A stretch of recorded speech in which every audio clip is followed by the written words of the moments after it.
आणणारही नाही, कारण शेवटी लोकप्रतिनिधी जे आहेत हे लोकांना मूलभूत सोयीसुविधा देण्यासंदर्भात DPDCमध्ये प्रश्न मांडत असतात. त्यामुळे त्यांना त्यांच्या प्रश्नांना न्याय देणं हे शासनाची जबाबदारी आहे आणि ती आम्ही पार पाडतो. आजच्या जिल्हा नियोजन बैठकीमध्ये 2026-27चं जे आर्थिक बजेट आहे त्याला मान्यता दिलेली आहे आणि त्याचबरोबर अनेक विषयांवर चर्चा झालेली आहे. त्यामध्ये अतिक्रमणमुक्त मुंबई, झोपडपट्टी मुक्त मुंबई, SRA क्लस्टरला प्राधान्य देणं, त्याचबरोबर ज्या आपल्या शासकीय यंत्रणा आहेत त्यांना जेवीमध्ये घेणं आणि जेवीच्या माध्यमातून रखडलेले जे प्रकल्प आहेत त्यांना मार्गी लावणं. हिंदुहृदय सम्राट बाळासाहेबांचं जे स्वप्न होतं 40 लाख लोकांना घरं देणं, खऱ्या अर्थाने आम्ही रमाबाई आंबेडकर नगरचा प्रकल्प 17,000 घरांचा SRA आणि MMRDA मिळून सुरू केलेला आहे, म्हणजे त्याला चालना दिलेली आहे.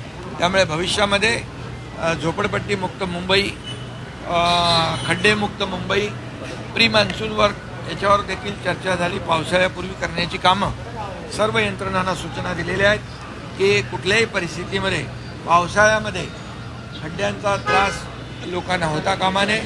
पहिल्या फेजमधलं 31 मेपर्यंत सगळे कॉन्क्रीटचे रस्ते कंप्लीट होतील.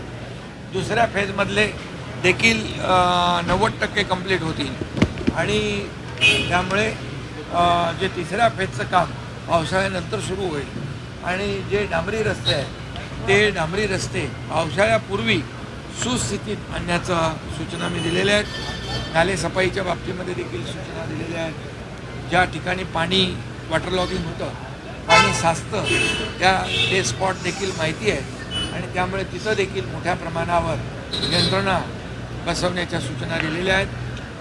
होल्डिंग पॉन्ड आहेत ते देखील कार्यान्वित करण्याच्या सूचना दिल्या आहेत, जेणेकरून पावसाळ्यामध्ये पाणी साचून मुंबईकरांना त्रास होणार नाही या सर्व सूचना दिल्या. सर्व यंत्रणांनी त्याच्यामध्ये एक टीम बनवून काम करावं अशा प्रकारचे निर्देश दिलेले आहेत. त्याचबरोबर मोकळे फुटपाथ हे लोकांसाठी चालण्यासाठी आहे आणि म्हणून महापालिका आयुक्तांना मी सांगितलेलं एक स्पेशल ड्राईव्ह घेऊन हे सगळे फुटपाथ जे आहेत हे फुटपाथ लोकांना चालण्यासाठी असले पाहिजेत आणि हे फुटपाथ सुस्थितीत असले पाहिजेत, फुटपाथ सुरक्षित असले पाहिजे यासाठी बजेटमध्ये एक वेगळी तरतूद करण्याच्या देखील सूचना दिलेल्या आहेत, जेणेकरून मुंबईतले सगळे फुटपाथ आपल्या मुंबईकरांना चालण्यासाठी मोकळे राहतील आणि सुरक्षित राहतील. या बाबतीमध्ये देखील निर्णय घेतलेला आहे आणि